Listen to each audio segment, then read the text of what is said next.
go to Facebook Live. Should I mute myself or? You can mute yourself until it's time to speak. I'm going to introduce you, but you don't need to say anything. Okay. All right, just give me one more second. It's going to go live. I'll let you know when we're ready. Well, you'll know because I'll be introducing you.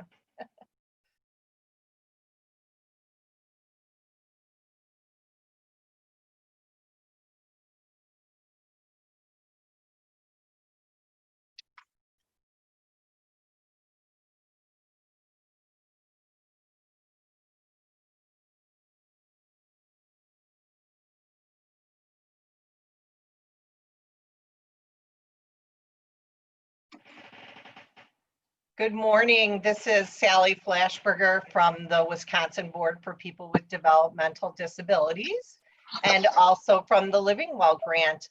We're here today to have another Living Well Wednesday. We appreciate you joining us. We are doing this Zoom and also on Facebook Live, so please post any questions in the comments on Facebook. We're excited today to have a presentation on Black Lives Matter, and we have some great speakers with us today. We have Esther Anderson and Harvey Ross. They were responsible for planning the Accessible protest march in Milwaukee at the beginning of June. And then we also have King Hall. He's a self-advocate who also lives in Milwaukee and is going to share his perspective on Black Lives Matter and why it is important to him. And so I'm going to turn it over to Esther right away. I'm going to share my screen because we have a PowerPoint, and I'm going to mute Harvey when I get to that in just a second. All right. All right, are we good? Can everybody see that PowerPoint? Yep, I can see it. All right, Esther, thank you so much for joining us, and take it away. And Harvey too, whenever you guys are sharing your presentation, that'll be great. Thanks. I'm gonna mute. Thanks. Hi, everyone. So today we're gonna just talk a little bit about the Black Lives Matter, how it came to be, a little bit about systemic racism, and then about the movement that has been happening now here in Milwaukee, in Wisconsin, and around the United States. So I just want to talk a little bit about the picture that's on front. That is artwork done by Tasha Fierce. She is African American, part of the disability community, and also part of the LGBT community. So this artwork speaks a lot of volume to me, because it has so many different pieces that comes to the Black Lives Matter movement that a lot of people don't think about that much when it comes to the disability community. If you want to go to the next slide. So what really made the Black Lives Matter movement happen? So as you guys know, there was the civil rights movement that happened throughout history. In the United States history, we have times of racial tension that are high and also low. It goes up and down. Well, for a while, we were at a low, especially because President Obama was elected. So racial injustices, that kind of stuff wasn't talked about a lot. But then Trayvon Martin happened. He was a 17-year-old African-American who was shot in Florida by George Zimmerman. When he was killed, it wasn't so much the killing that occurred that sparked the outrage, it was the verdict of George Zimmerman. And in that, petitions started happening. There was a petition on change.org that I think probably some of you might know about. 1.3 million people signed it to call for justice and have George Zimmerman arrested. It actually took about a month and a half after the shooting for him to actually get formally charged. And after that, he was found not guilty due to self-defense. That caused a lot of outrage in the Black community. And in particular, it caused a lot of outrage in one woman named Alicia Garza. So she decided to post some feelings about how it made her feel. She actually started creating a whole entire column called "I Love You, Black People." I love you, Black people, and that kind of started the whole idea of Black Lives Matter. If you want to go to the next slide. Thank you. So Alicia Garza, she was the one, her last post on the "I Love You, Black People" was "Black people, I love you, I love us, our lives matter." And her friend, Patrice Cullors, saw that, and she wanted to get her feelings off, but in a more kind of, I guess I don't want to say hostile, but more of like a action way. And she said, "Declaration, Black bodies will no longer be sacrificed for the rest of the world's enlightenment. I am done. I am so done. Trayvon, you are loved infinitely. Hashtag Black Lives Matter." That was the first time that this hashtag Black Lives Matter actually came into the social media world. And that was by Patrice Cullors. When she did that, that was about the day the verdict came out about George Zimmerman. 2 days after that, if you want to go to the next slide, her and Alicia Garza decided to take more of a direct action approach towards the whole entire movement. And at this time, it wasn't really a movement, but they decided to come out with this. Alicia Garza, myself, and hopefully more Black people than we can imagine are embarking on a project. We are calling it hashtag Black Lives Matter. Hashtag Black Lives Matter is a movement attempting to visibilize what it means to be Black in this country, provide hope and inspiration for collective action to build collective power to achieve collective transformation, rooted in grief and rage, but pointed towards vision and dreams. That is what Cullors posted, and that is what kind of sparked the Black Lives Matter hashtag. Opal Tamati saw this post and decided to reach out to them and suggested creating an online space for this movement to grow and others to join and spread awareness. So they created several social media pages on Facebook, Tumblr, Twitter, and that's kind of how it started going. So in 2013, hashtag Black Lives Matter kind of just remained on social media as a discussion. So people just shared their personal stories, how they were feeling in the type of environments, how their lives were affected. But in 2014, can you go to the next slide, please? Michael Brown and Eric Garner were killed. And that kind of sparked a little bit more into the whole movement.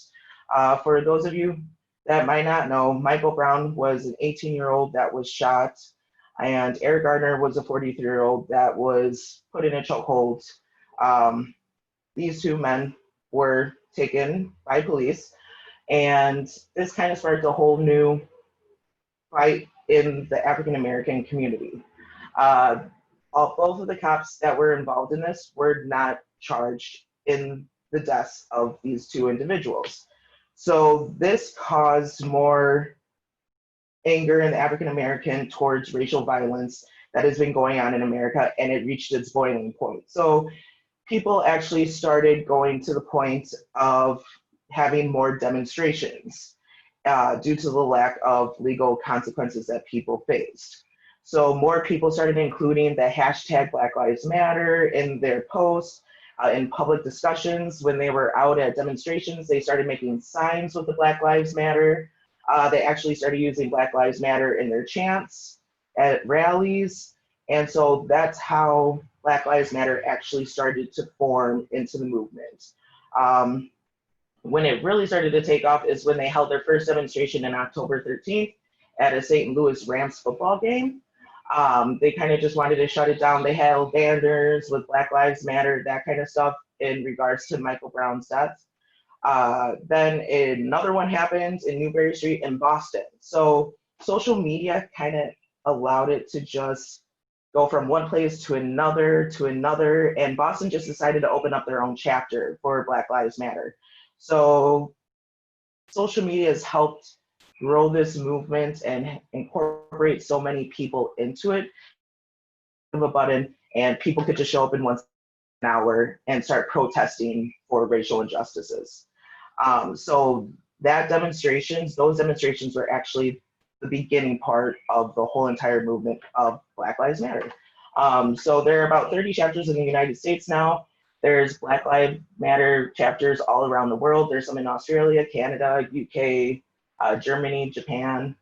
That is my tale about Black Lives Matter, the movement, how it got started. If you want to go to the next slide. Just some information because I wanted to relate it to people with disabilities and how, you know, it affects the African American community, police brutality. 33 to 50% of all use of force incidents involve a person with a disability when it comes to police brutality and people that have died. So all these individuals on the screen right now have died due to police and also have a disability. Some of them you might know, like Dontre Hamilton from here in Milwaukee, Elijah McClain from out in Colorado. That is something that is being talked about actually right now because the individuals involved in his incident actually were not charged. So people are trying to bring it back up into light. There are probably many, many more that you guys, there's a cool site if you guys want to go to the Harriet Tubman initiative. They actually are doing a whole collective on this topic. So if any of you guys would like to go and check it out or learn more information about it, you guys can go there and find more information about people of color who have disabilities that have been affected. If you want to go to the next slide. This is just a little tribute to everyone who has lost their life to police. So to say their names: George Floyd, Breonna Taylor, Joel Acevedo, Tamir Rice, Ahmaud Arbery. Well, he just lost his life because he went jogging, but these are just some of the names. Just wanted to put it on here. This is the reason why the BLM movement is what it is now today. Next slide. So this is just some information about the systematic racism that goes on in our country. Not a lot of people try to do some research to understand why we're doing it. Everyone just thinks we're all just focused on police brutality, that kind of thing, and that's not the whole case. It's towards the injustice of just how the Black community is affected when it comes to education, employment, housing, and that's a lot of things that people in the disability community can relate to as well, because I work in the disability community, equal housing, access to certain things are not always equal. So here's just some statistics that I've decided to put on here. So roughly half of those fatally shot by police are white, but Black Americans are fatally shot at a disproportionate rate compared to their representation in the population. So a lot of times people will come and ask you questions like, well, you know, more people that are white get shot by police. But that is true in all honesty. But if you look at the size of the population of the white community in the United States compared to the Black community, it doesn't balance itself out. So if you guys ever have these types of conversations with people and people bring that to light with you, that is just something you can talk to them about or relate them back to certain topics or ask them to do their research. Next slide. Some more information. Are most likely to be killed by police. They're 3 times more likely to be killed by police than white people. 1.3 times more likely to be unarmed compared to white people. And this is a statistic that I was actually, I shouldn't say shocked, but because I'm not really shocked, but there's no accountability. 99% of killings by police from 2013 to 2019 have not resulted in officers being charged with the crime. So as you can see, all the orange is no criminal charges, the light blue is officers charged, and the dark blue is officers convicted. So that is just something that kind of puts it into perspective of what has happened. Next slide. This is just another kind of thing to show how it is in the judicial system, our government, when people get charged with certain crimes. So marijuana usage, it's about equal for Black and white, both populations. But when it comes to possession arrest, it is very much higher for the Black community than it is for the white community. And then also when it comes to prisons, a huge thing is mass incarceration. So the prison system when it comes to the Black community, as you can see in the next chart over on the side is that shared prisoners, so it goes from the overall population to the shared prisoners. 30.4% of the population in the prisons are white. And that is out of the 60.3% of the overall population in the United States, which is white. But for African American, 32.9% of the prisons are made up of the Black population. But that is of the overall population of the whole United States of 12.3%. That is drastically high. That is most of our community. That is a crazy amount. So that is something that is another huge reason why we are also fighting for change and social reform. Next slide. This is another one just about health insurance, and then also relating to COVID-19. So Black Americans were nearly twice as likely as their white neighbors to lack health insurance as recently as 2018. And also when it comes to COVID-19, to kind of show how lack of health insurance affects the Black community, in early COVID-19 study, a third of hospitalizations in a 99 county area in 14 states that they did do this study, most of them that were hospitalized were of the Black African American community, which is very high. So that kind of shows that there is a lack of health insurance for the African American community. Next slide, please.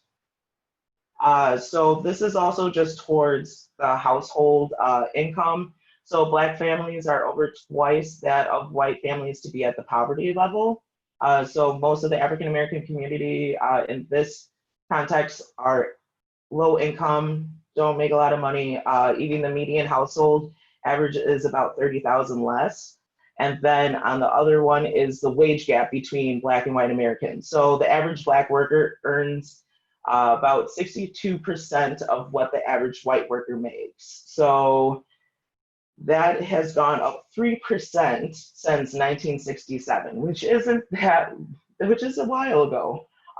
So you can see the variances of how the average income is different between being African American or white. Can you go to the next? Can you go to the next one?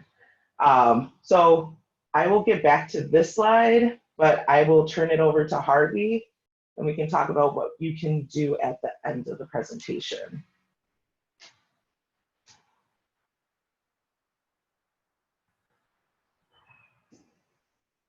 Does that sound good? That's great. Harvey, take it over. We can't see you, Harvey. There we go.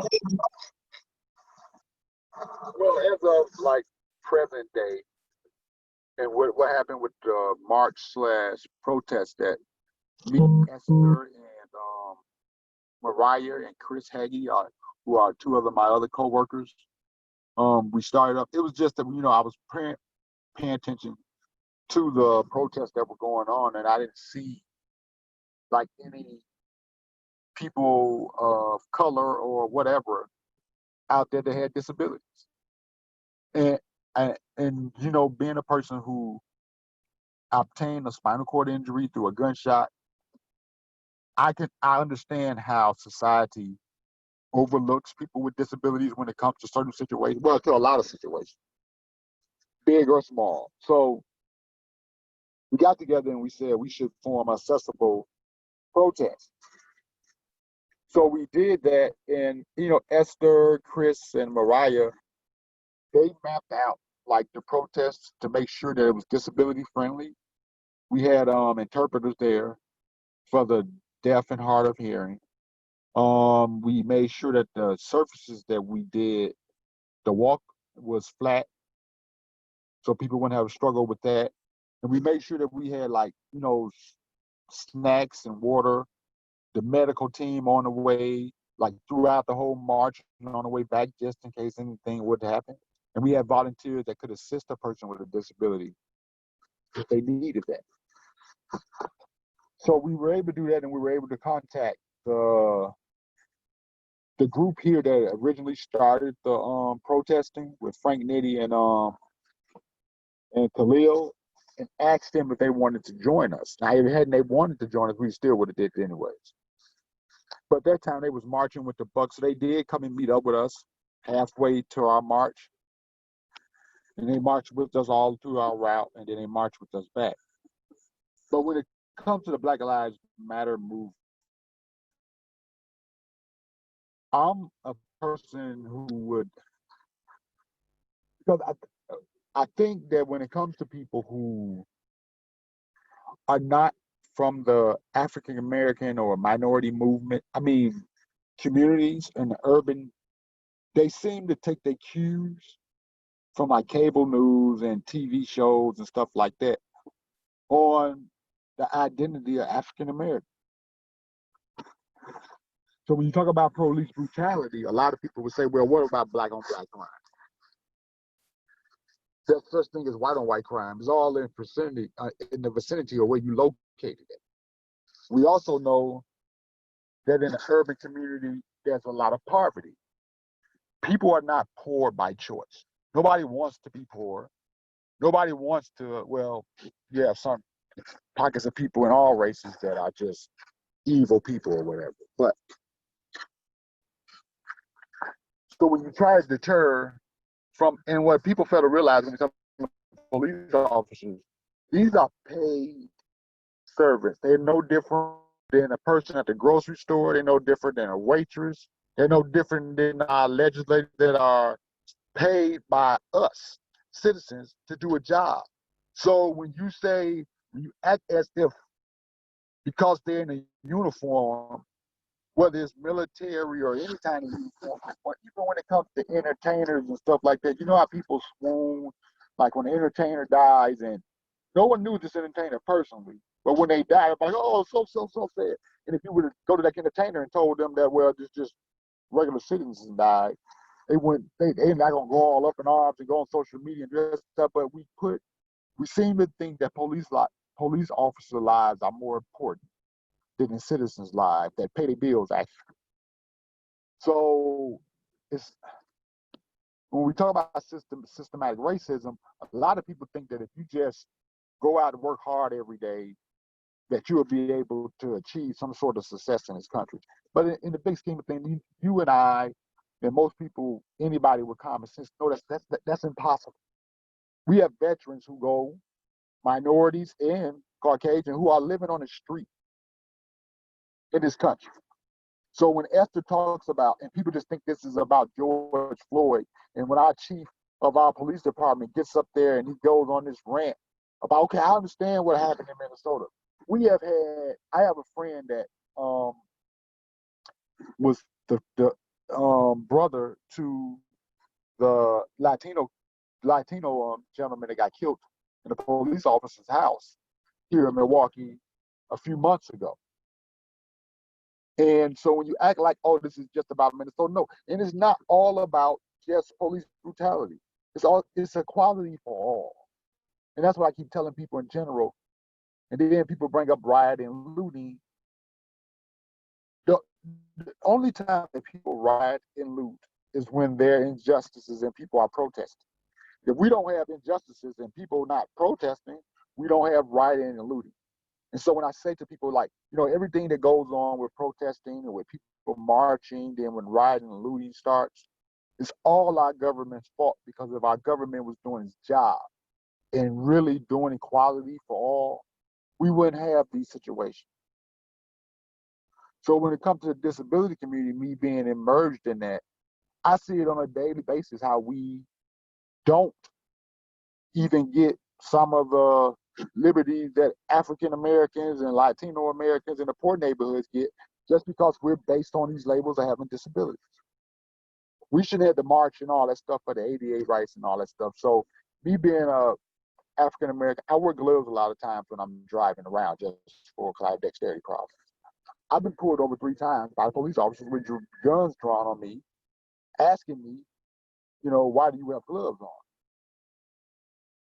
nothing ever ended violently, but the simple fact of it could have. Is this how you police with guns drawn? So I just think that, and I don't want to go too long. We could be all day talking about this. I just think that people in general, regardless of what your color of skin is, in the big scheme of things, we're all human beings. And I think that once we start taking labels off of everything and just treating each other that way, regardless of what you are or labeled as a human being, the better things will be. I want to stop there. All right, thanks. Thanks, Harvey. I just have a question. Do you know how many people participated in the Accessible March? Oh, I think he's muted. It was like 300 to 400 people. Okay, great. And we're going to talk a little bit later about the upcoming one. All right, thank you so much, Harvey. King, we're going to turn it over to you and hear from you about, King is our self-advocate. Great, yeah, I can see you're unmuted. Hi, everyone.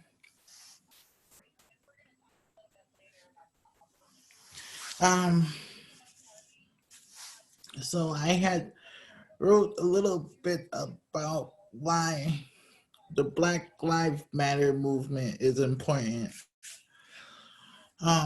Is important because people I know that people speak, you know, to there's only like there's like one like two different languages out there, that more languages out there that people speak in the Black Lives Matter movement. So for me, I speak two different languages, English and Spanish, and it's important for me, you know. And also, go on to question number 2. It's been different. It's been with a disability for me. I've been involved in, because it's very difficult, because things haven't been get involved in, like, for instance, like sports or hanging out with people that I know of. So, and I know it's hard because, you know, of the COVID-19 situation. Yeah, so it's been hard for you to get involved with the movement? Yeah, with the movement and everything that's going on.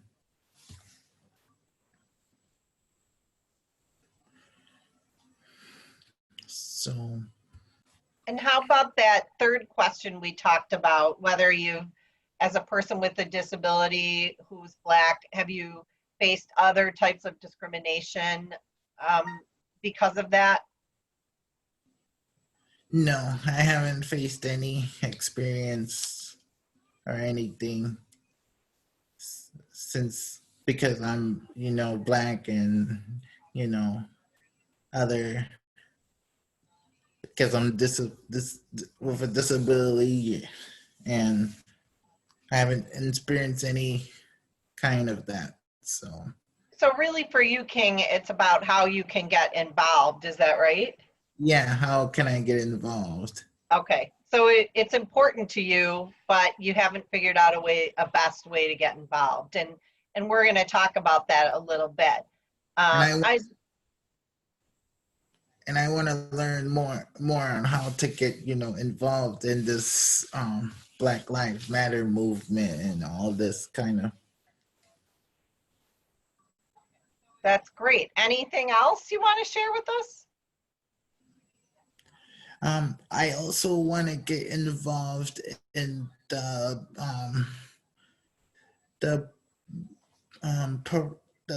parade that they told me, that the person that told me about, is when is that date?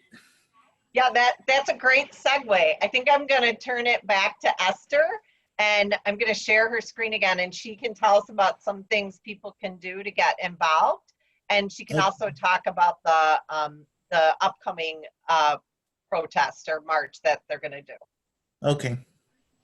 And Harvey, you can chime in too whenever you want.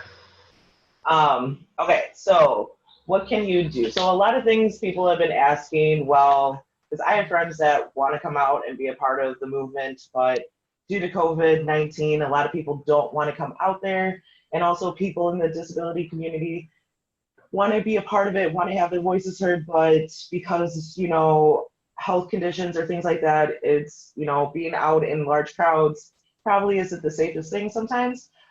So we've been trying to find ways of how people can have their voices heard or still feel incorporated in the movement. That's one of the reasons why we created the Accessible March, and also there are other ways. So one thing to do is learn about the issue. So make sure you know what is going on, what people are talking about, try to get people's viewpoints about it, and talk with people about it, and let your viewpoints of what's going on be shared. If you are a part of the white community, that doesn't mean you can't speak about it. You can speak about what you see. You can speak about, you know, if you work in the healthcare field, you probably have seen some things. If you work in the social care field, you've probably seen some things. If you have friends that are part of the minority group, you probably have seen something. So speak up, or if you don't know something, ask questions. If you ask questions, I highly doubt someone will take offense to it, but just try to get involved in that way.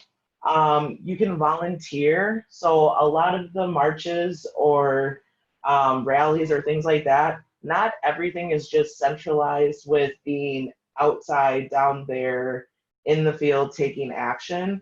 There's a lot of behind the scenes stuff that goes on. So we do stuff on social media, trying to organize stuff, gather volunteers, like medics, trying to organize all that stuff. We need help in that. So if you are good at organizing or finding people that could come help out or anything around that, reach out to people that are a part of the movement, and they would definitely love your help. Get active on social media. So post things, share things. If you see someone's live stream, if they're down at the movement, share it. If you see someone's picture, share it. Just let your voice be heard.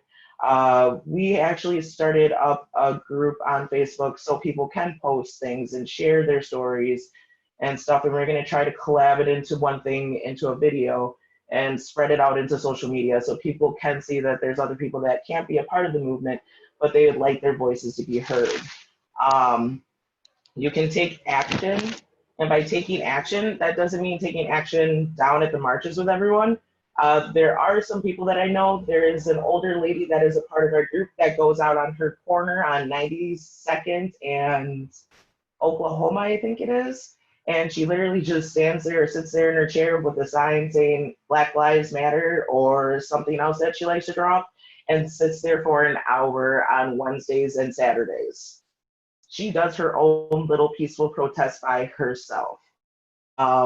She live streams it sometimes. So you guys can go out and do it yourself. You can do chalk art. You can make signs and go put it up somewhere. Mind you, do it safely. If someone is bothering you, leave the place. Do it to a point. I don't want anyone to get harmed while going out and taking action, especially if you're by yourself. So please be careful in that aspect, because you know the world that we live in. Donate. You can donate in any possible way. If you have like a box of snacks or something like that, you can donate it to the movement. Donate some signs. We love taking signs. If you like to draw something, draw it up, ship it off, we'll take it. Any way like that. And honestly, just reach out to the people in the movement and ask what the movement needs. And we'll let you know, and that's good enough. That's what you can do. Read books, do anything that you feel would help the movement in any way, and that's about it. Can you tell us about Oh, Oh, yeah, the upcoming. March. Totally forgot about that. So we are doing another Accessible March coming up on July 26th, which is the anniversary of the ADA. So we will be doing it it's going to start in Cudhill Park, I believe. That is our starting point. So that is up by Whitefish Bay, Shorewood area. We will be having a Facebook event drawn up soon. Hopefully, we were hoping that we would get it done by last night, but we're not. I think Sally will probably post it or share it, I'm hoping, so you guys might be able to find it that way. It will also be on Facebook. I will share it. Harvey will share it. If you guys find us on Facebook, it will be public, so you guys will probably be able to locate it pretty easily. But we will be having 11 a.m. to 2 p.m. art mural sessions, so people can come there and get information about the movement, and participate in a mural. So we're going to do a mural about past, present, and future, how we feel about, the movement, how we feel about America, the racial injustices, that kind of thing, what we would like the future to be. Then we're also going to have, I think, a live stream music as well in recognition of Elijah McClain. We're going to march along from there, but it's not going to be so much in March. It's going to be like an open discussion, try to draw people out and talk with them about the movement and have that kind of thing. We're going to also incorporate about people with disabilities since it's a part of the ADA. So it's going to be more of like a community event. So that's about the march that's happening. That's great. Harvey, do you have any other suggestions about what people might be able to do to get involved? As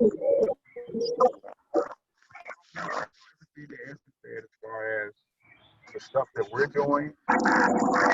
Also, I mean, the biggest thing is that anyone who is wanting to be involved in this, and like I said, we can't do it in in one of these calls, but have the conversations with your friends and families, and not conversations based along political lines or what you grown up to know or whatever. But just think outside, like just have conversations about human beings. And if you have those conversations about how should human beings be treated? And because I can't go on and on about this, I did an article for Milwaukee online, and it was just posted yesterday. It goes way more in depth with questions that I was asked and stuff like that. So if you go to MKE online and find the article I did, it's also on And my we Facebook page. shared that on our Facebook, and it's in the post so people can read it with the video. That would be great. Oh, and Caitlin just put it in the comments too, so that's great. We had one question about the Facebook page, Esther. Yeah. The Facebook page group is called Let Our Voices Be Heard. Let our voices be heard. Yeah. All right, that's great. Okay, I'm gonna have Caitlin wrap it up. All right. Great, can you see me? Okay.